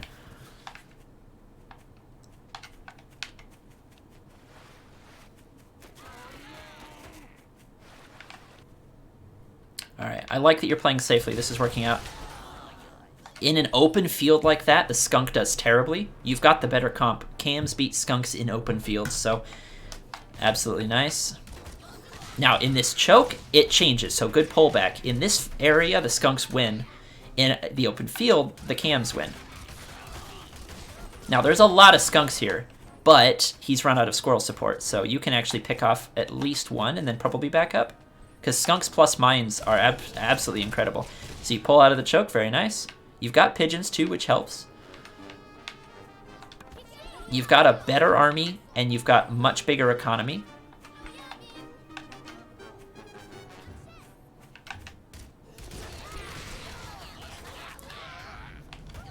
Your falcon is finally paid for here, and you're gonna chase. Now the skunks do pretty decently if they kite, but he's not really kiting. He's just retreating. He is gonna fight in his choke, which is excellent for skunks. And it looks like you're gonna go for a trade. You're ahead enough. If you have a full army trade, that's actually fine. You kill all the skunks. All the tier 2 is traded, which is technically a little more efficient for him, but it doesn't matter because you have 10 farms versus 4. As long as you can not be supply blocked and rebuild fast enough, you should be all right. He's trying to focus your falcon. He just doesn't have enough squirrels to do it. So very nice. Oh, oh, oh! Okay, yeah, the falcon survives. He's getting a little desperate because his farms are running out. I think a pig lasts exactly 6 minutes before it fully taps out, so he's going to have to leave here. Nicely done. Very persistent.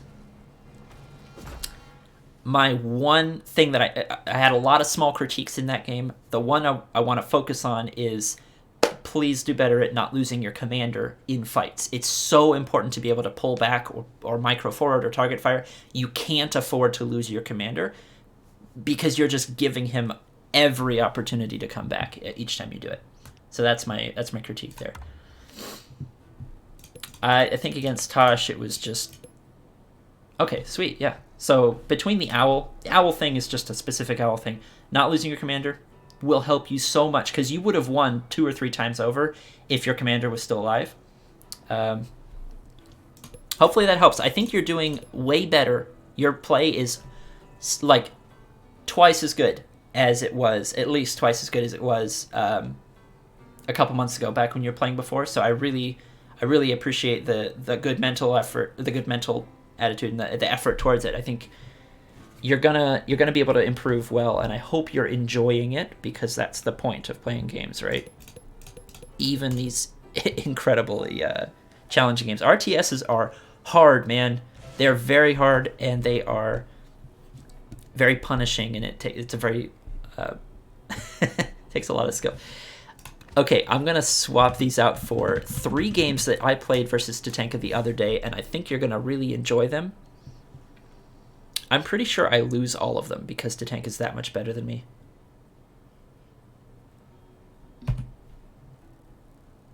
And you know what? I'm actually going to find a 4th one that I actually won because I need, for my own for my own mental, I think I need to find the game that I won. I think it was game 2. This is one of the only times I've beat Tatanka.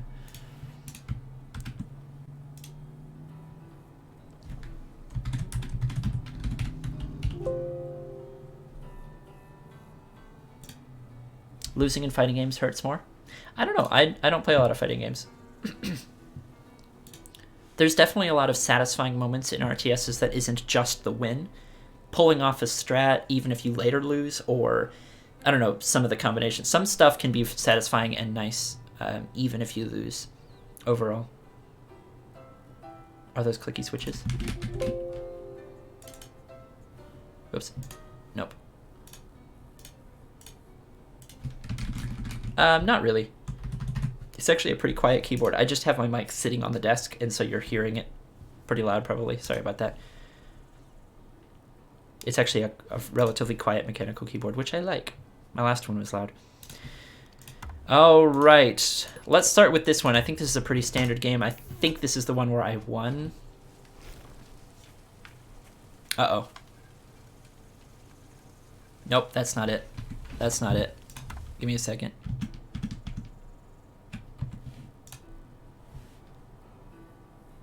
Linear switches? You know more than I do about it.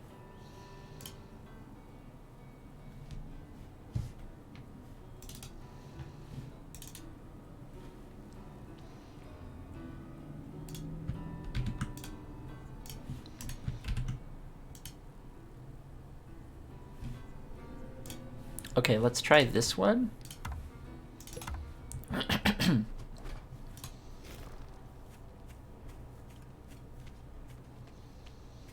Did I win this one?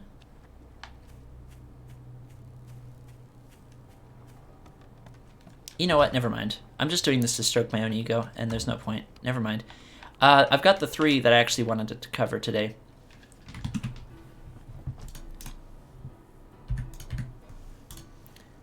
let's start with the owl versus owl one since we are on the topics. So, satisfaction is why you play the hardcore 1v1 genres? Yeah, for sure.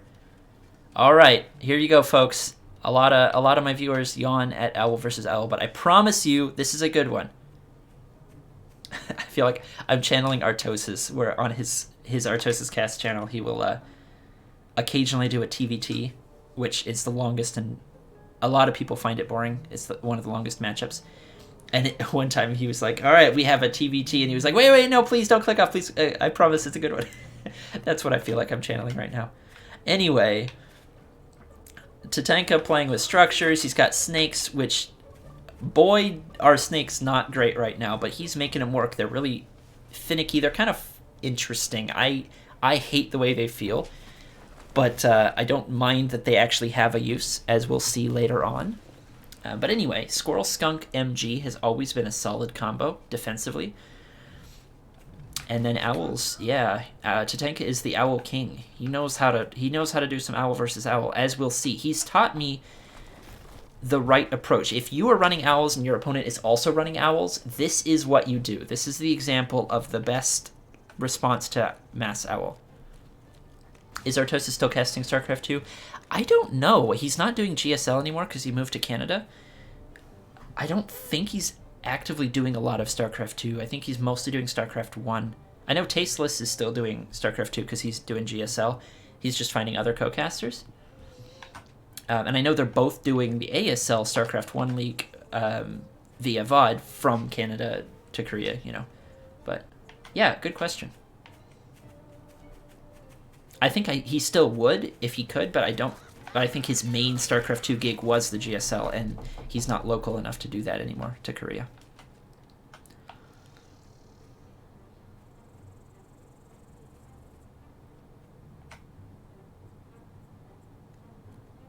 If there was like an online thing, I bet you he could do it, or if he was shipped out somewhere, he could. StarCraft 2. Yes, still going strong. And StarCraft 1 is incredible that it's also going strong in Korea anyway. Both of them, both StarCrafts, are equally amazing games that are both incredible in their longevity.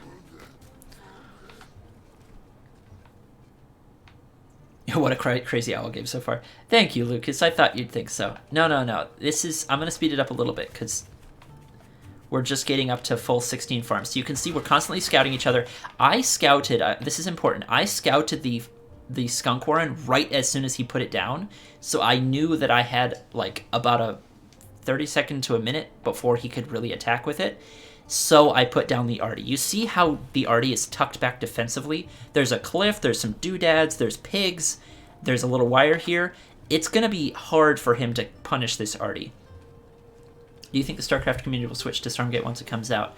I don't think they'll fully switch. I think that multiple RTSs can definitely coexist. I think a lot of them are going to want to play Stormgate, and some of them will switch, and some people will play both. I am going to continue to follow StarCraft as well as Stormgate, so yeah, I think it's promising. Was this match agreement to do Owl v Owl, or did you just pick it unknowingly? We both picked it unknowingly. We had no agreements. We were just playing a set of games with no rules at all, and it just so happened that I picked this deck, and he picked that deck. And what's funny is most of the other games are not Owl on either side, so there you go. Anyway, yeah, this cannon placement, it's safe, it's tucked back, it's got defenses in front of it. I put my squirrels forward to try to deny scouting. I've got wire. I'm experimenting with wire, even though it's not great. I will explain that in a little bit here. I've been playing Toads more lately as a defensive unit. They're tricky, and they have limited usefulness, but I'm exploring what the usefulness is. So I guess the main answer is I'm experimenting, and I'm trying to find out what's good about them, since they're not meta for a reason. Anyway, the arty also covers both of my bases. That's the kind of style with this 2-base owl play that is related to your style, Shreekz, since you have owls and structures and stuff. You want to get up to a full 2 bases and use the arty to just protect the 2 bases if you can, and then I'm going to go mass owl behind it. So he sees it, but he also dies so that I know that it's even a little bit slower. He's not really going to be able to punish it. It's already half done. I know his skunks are not ready yet because I scouted them so fast. If I'd scouted the skunks late, he might be able to kill me right now. But as it is, he just drops 2 owls because he knows Arties can't walk up and hit him. Meanwhile, I'm going to drop 2 owls because I know he can't attack me. Both of us are thinking we're safe defensively, so we're going to drop our tech. And now we're going to go scout each other. Let's see. He doesn't scout my owls. I think I'm going to scout his owls right away. And look at my response. I see 2 owls, and here's the question. If you have Mass Owl and you're facing Mass Owl, what do you do? More Mass Owl! This is absolutely... I stand behind. This is the best decision. I just sell everything because I know he has, like, shit for squirrels. And I have an Artie now. He can't attack me with skunks into Artie. Are you kidding me? So this is like insanely greedy, but it's because I know I can get away with it. I also know who I'm playing against. I know Tatanka is going to do the exact same thing because I know he doesn't like timing attacks and he likes greed. So I'm playing my opponent a little bit here. And look, I'm ahead in the Owl War. I have 5 versus 4 right now. Gun shooter. Interesting. All right. Okay, so he actually outdoes me now. He scouted that I'm doing the Mass Owl, so he literally sells absolutely everything, and he goes into 6 owls. And I think I scout that and do the same here. I'm going to sell my Artie because I don't actually need it anymore. Artie is not great versus owls. Oh my gosh, he has a 7th. Okay. So I should sell this now. Yep. That's the thing about structures is you can sell them when you don't need them. Come on, put another one down. Is there not room there? Yeah, okay. So I have 6 versus 7, and here's the thing, is 7 owls is going to beat 6, like, hands down, but I have timing on him. My 6 owls are going to be done sooner than his 7, because I started the 3rd one sooner, so it's going to be 3 versus 2 in a second here. That is actually a mistake, as we'll find out in a minute. I don't need more eco right now. Owls are eco. And this is interesting. I'm going to critique myself here. The squirrels, the reason behind the squirrels is I want to be able to shoot up. In an owl versus owl, if we're stalemated, I want to be able to target his owls down. So I'm getting squirrels because they shoot up.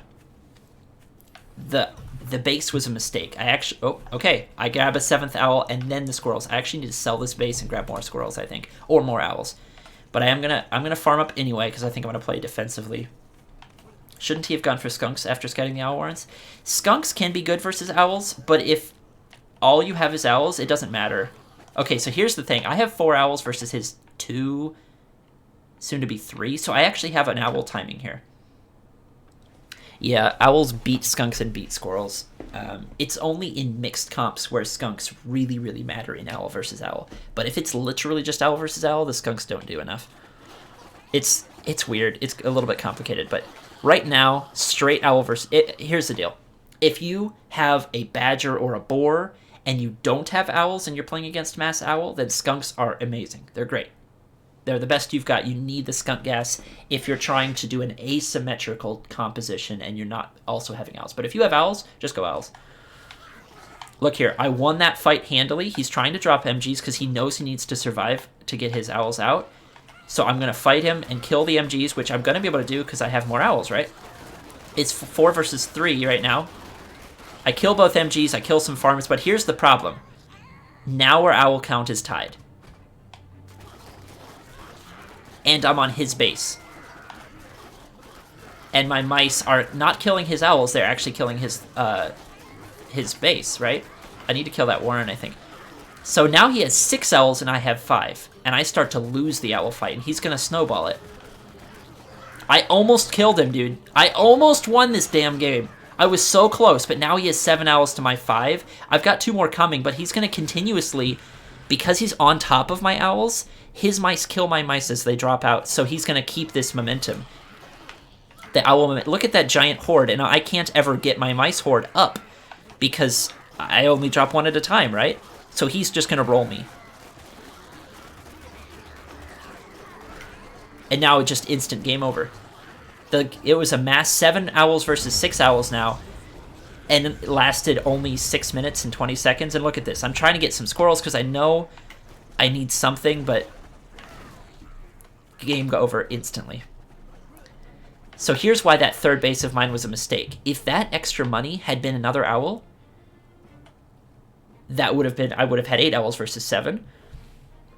Or if it had been enough squirrels. If I had like 6 or 9 squirrels when I did my push, I would have been able to focus down his owls with my squirrels, and I would have killed one of his, and I would have won the game. So the eco was actually a mistake. Also, my attack was really risky because when he snowballed the fight defensively, he had this giant horde of mice, and yeah, there you go. See, Mass Owl versus Mass Owl can be exciting and quick.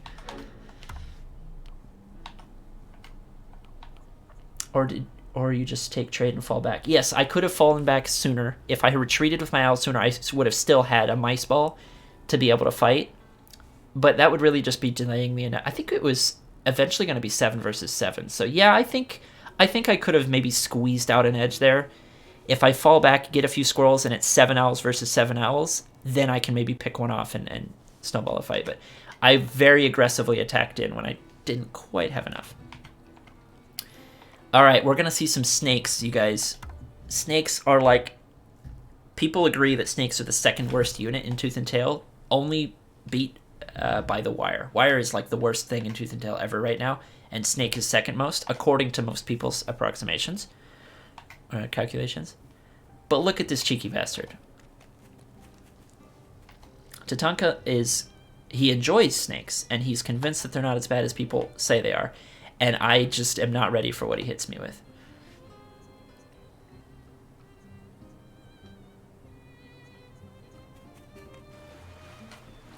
I'm going to speed up a little bit because every game we do is just 8 farms. We don't do any rushes because neither of us want to. Also, we're both scouting each other, so if either one of us did a rush, the other would probably hold it. We both know how to hold a rush. That's the thing, is when you have really high-level play and they're both scouting properly, like both are at least high intermediate, you don't see as much pre-8 farm rushes because the defender, once it's scouted, is just going to win it. The exception is Meek because he's so good at it. So I guess point being, do what you love. If you like it, do it. Now this monster, he expanded quicker than me. He got snakes only. Snakes can't damage buildings, mind you. Now, I have skunks, and skunks do nothing versus snakes. So he's going to kill some pigs. He's trying to kill my skunk as well. So he kills 3 pigs, which 3 pigs is worth 180 food, and a snake is worth 120. So that's already full value. And he's going to kill a skunk too, but I sell the skunk for, I guess, partial value back. So that snake more than paid for itself, and he's ahead on eco already. So he's weaseled his way into a lead with his snake only. And I'm trying to get falcons and more skunks. I don't realize yet that I'm playing against snake only, because if I knew I was playing against snake only, I would have sold these. Not rebought that. I'd have mass squirrel, and I think I probably would have been able to win, but I'm being an idiot here. So I focus down the snake because I know that I have to kill it. He tags the falcon, which is enough to kill, so I'm going to kill off his pigeons, then I'm going to go home and sell the falcon warren before I lose that falcon. Pigs heal, but the snake does more damage. The snake, one snake tag is enough to kill a pig over time. Because it outdoes the heal. So, alright, I sell the falcon. I know that falcons are not good versus snakes, except in very large numbers, and even then it's a bit tricky. So, I see still only snakes, and I think I, at this point, sell the skunk warren. Okay, I know I need to focus the snake down before he can get value. So I'm trying to kill the snake before he can tag more than like 2 things. He kills 2 pigs and a squirrel, so it's already value. But then with the second snake, he only kills like a couple more squirrels. The pigs are already dying, so I think I've technically gotten value. And here I'm going to put my squirrels in the water because the water healing, that squirrel actually survives. The water healing counteracts the 1 snake tag. And I need to sell my dang skunks here because they're doing nothing. So I see he's just going after me with wave after wave of snake, that's the only unit in the game that I know you can just relentlessly do multiple waves, and that's kind of the point. So he tags 2 pigs and a couple of squirrels. So actually that's value for me, especially because I'm going to save things with the water.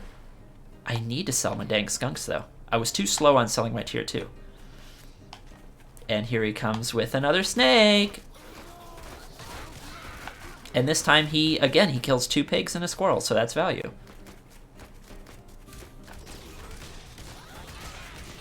Meanwhile, his economy is double mine.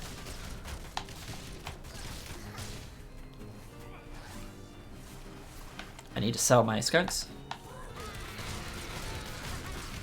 Somehow that skunk survives. He tags the other one. Both of my skunks get sold. Alright, so now I finally have the idea. Okay, he's going mass snake. I need to just go mass squirrel, because the counter to mass snake is mass squirrel. So I focus down. And if ever I don't have enough squirrels, I need to retreat, because I need to have enough squirrels to actually kill the snakes. 2 squirrels doesn't do it. And I'm pretty sure this is too little too late, because now he's got more snakes than I have squirrels.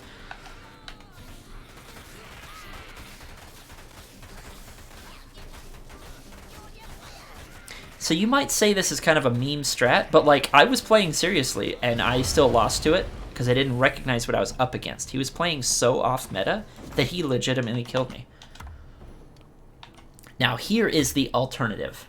Yeah, he is memeing a little bit. I mean, he's trying things out and it worked, right? So here's the deal. Tatanka set me up with the snake only, so now I kind of know what I have to do against it, is just go mass squirrel. And here's the follow-up. This is the actual really interesting game that I want you guys to see. At least I remember it was interesting. Let's see. In retrospect, it might be awful. It's an interesting map. I kind of like it. It's got this weird little roundabout thing. This is going to become important in a little bit. This little flank path.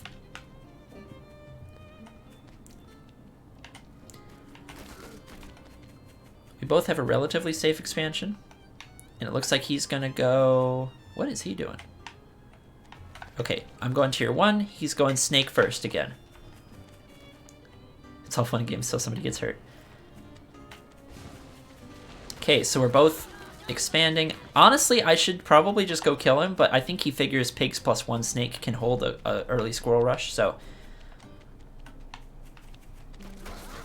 I'm getting my skunks because I like to tech, and I've seen he's teching, but now I realize it's snakes. So unlike last game, I realize, okay, the skunk is going to do nothing.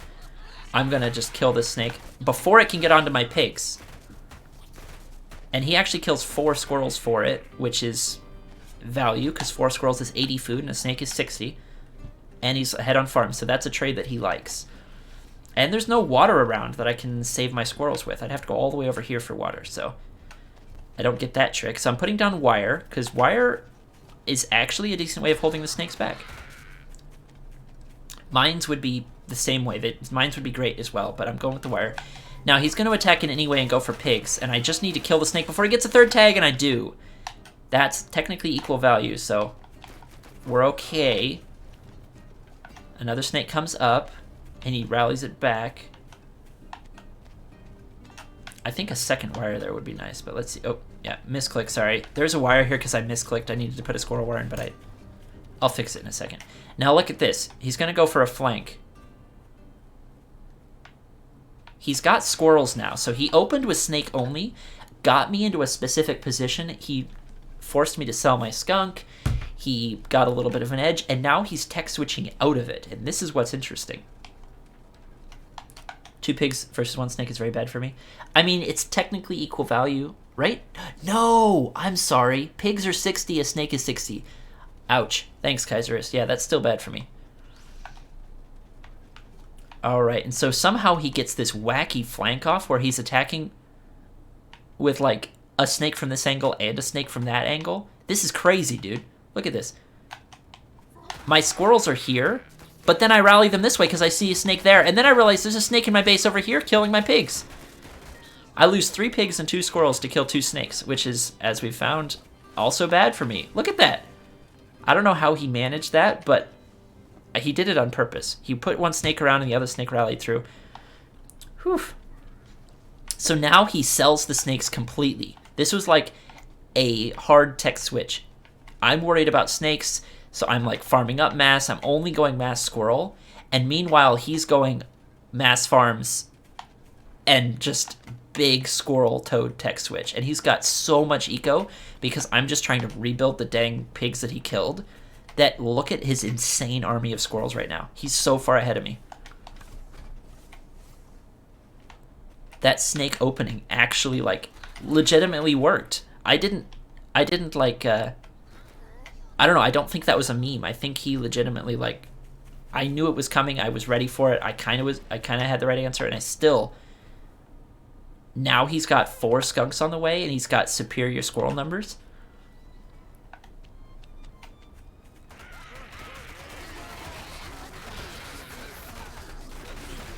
His toad connections were better than mine. And now he's on top of me with 14 frickin' squirrels, and he's going to focus down this base. I've got skunks, but, like, so does he. So now I know I have to counterattack right now. But he's got so many tier 1 things that he's going to have plenty of reinforcements. And he's got skunks out now, too. I'm toast. I think I tap.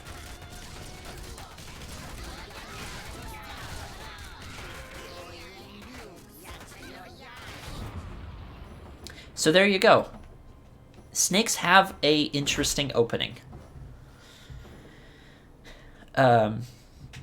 He was able to knock me back on eco, and I didn't counterattack him, which maybe that would be the next answer, is to try to counterattack with your squirrels. But honestly, a snake and some pigs defending can hold back a small number of squirrels. So that snake opening got him a lead, and then he swapped out of it at a really nice time, and then just, you can see here, got into insane numbers of tier 1 and crushed me. How's that for interesting, huh?